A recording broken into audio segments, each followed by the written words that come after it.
မှာဒါလေးကတော့အိမ်မှာကိုယ်တိုင်စိုက်ထားတဲ့ဆလပ်ပင်လေးပါဆလပ်ပင်အမျိုးမျိုးနဲ့ဒါကတော့ဒါလေကလန်ရွက်ကျူကြီးရွက်ကဒါမိုးကြလို့ဒီလိုဖြစ်ကုန်ပါလေကျူနုနဲ့အကြီးရွက်ဒီတော့မှစက်တုံးပင်လေးဒါတော့စိုက်နေပဲနေပါလာလည်းမသိပါဘူးမြက်ပင်ကလည်းဒီမှာသူ့ခွက်ဟိုထဲရောက်နေတယ်ဒီဖော်ထဲရောက်နေဘာပင်မသိထည့်ထားလိုက်တာမြက်ပင်ဖြစ်သွားပါတယ်ဒီမှာစက်တုံးပင်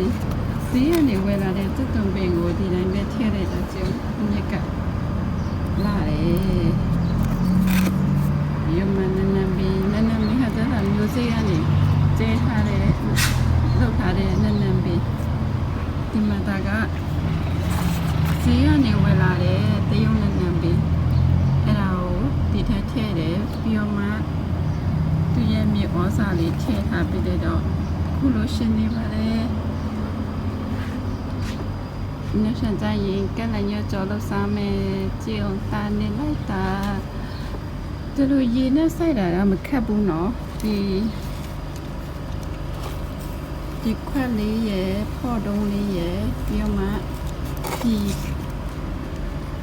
ပဇွန်ဘူးပေါ့နော်ပဇွန်ခါဘူးအဲ့ဒါလေးဆိုရင်ရပြီဒီအိတ်ကတော့ထည့်လိုက်ရတယ်မထည့်လည်းရပါတယ်နော်ဒီအိတ်ကတော့ဟောပေါ့နော်ဒီခါအကွဲသွားတာတို့ဘာလို့ဖြစ်တယ်ဆိုလို့ရှိရင်ဒီထဲမှာရေရှိနေတယ်ရေကျန်နေတယ်ပေါ့နော်ဒီကလေးအခန့်လေးပေါ့အဲ့ဒါပေါ့ပြီးတော့မှသူ့ကိုဟိုဒီဖာလေးကိုဒီလိုအပေါက်ဖောက်မယ်ကိုကြိုက်တဲ့ဖောက်တော့ကို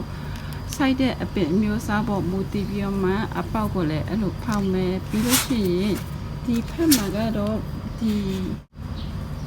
အစိုးရရေကပိုးသက်စေးပါတာကြောင့်မို့လို့သူ့ကို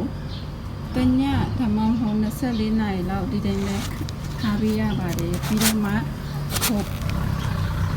မြေဩဇာ AB ဆိုတာကိုထည့်ပေးရတယ်အဲ့ဒါထည့်ပေးပြီးဆိုရင်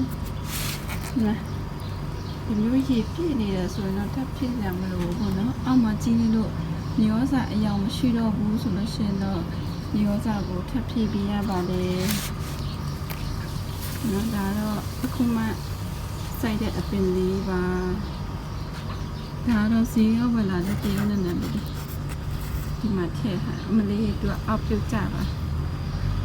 အောက်ပြုတ်ကြပြန်ဆွဲတယ်အောက်ပြုတ်ကြပြန်ဆွဲတယ်ဒါရေထဲကိုလုံးဝကြပြီးလို့မရအောင်ရေထဲလုံးဝကြတော့လို့ရှိရင်အပြင်ပုတ်တတ်တယ်ပြီးမှဒီမှာအန်တီနာရဲ့ချစ်တူလေးညာလေးကြည့်စမ်း